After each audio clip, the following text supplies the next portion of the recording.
বাস্তুপুরুষ কি কেবল দেওয়াল ছাদের দেবতা, নাকি তার সঙ্গে গল্প জুড়ে রয়েছে মকর সংক্রান্তির আকাশ, পিঠেপুলি কিংবা তিলের নাড়ু?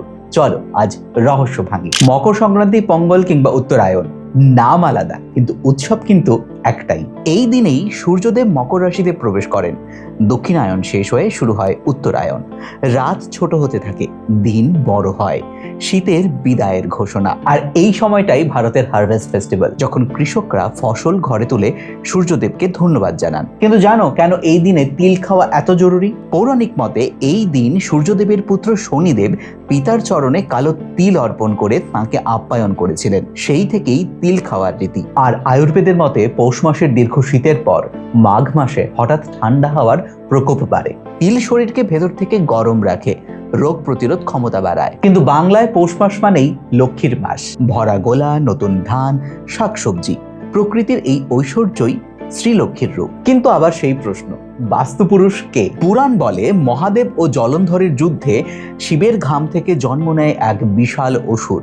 ক্ষুধার্ত সেই অসুর গ্রাস করতে চেয়েছিল পুরো ব্রহ্মাণ্ড। তখন বিষ্ণুর আদেশে 10 দিকপাল অর্থাৎ ইন্দ্র, যম, বরুণ, অগ্নি, কুবের, ঈশান, অনন্ত, নৈঋত, বায়ু ও ব্রহ্মা তাকে চেপে ধরেন। তিনি পাপহীন ও শিবাংশ হওয়ায় তাকে বধ না করে দেওয়া হয় অমরত্ব। আর সেই মুহূর্ত থেকেই যে কোনো ভূমিতে বসতি তৈরি হলে সেখানে বাস করেন বাস্তুপুরুষ। তাই কেউ তুলসী মঞ্চে, কেউ জিয়ল গাছের ডালে, কেউ গোবর্ণী কোনো উঠোনে আউনি বাউনি এঁকে করেন বাস্তুর পুজো।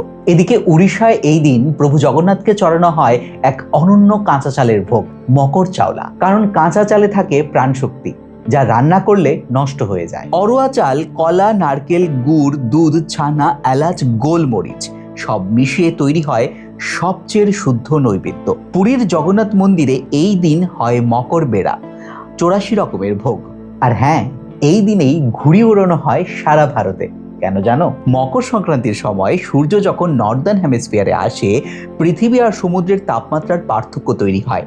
ফলে 5 থেকে 15 কিলোমিটার বেগে বাতাস বইতে থাকে, যা ঘুড়ি ওড়ানোর জন্য একদম উপযুক্ত।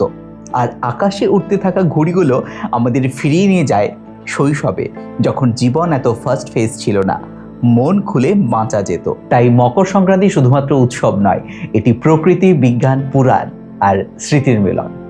কমেন্টে জানাও তোমাদের বাড়িতে পৌষ সংক্রান্তি ঠিক কেমন ভাবে পালন করা হয়।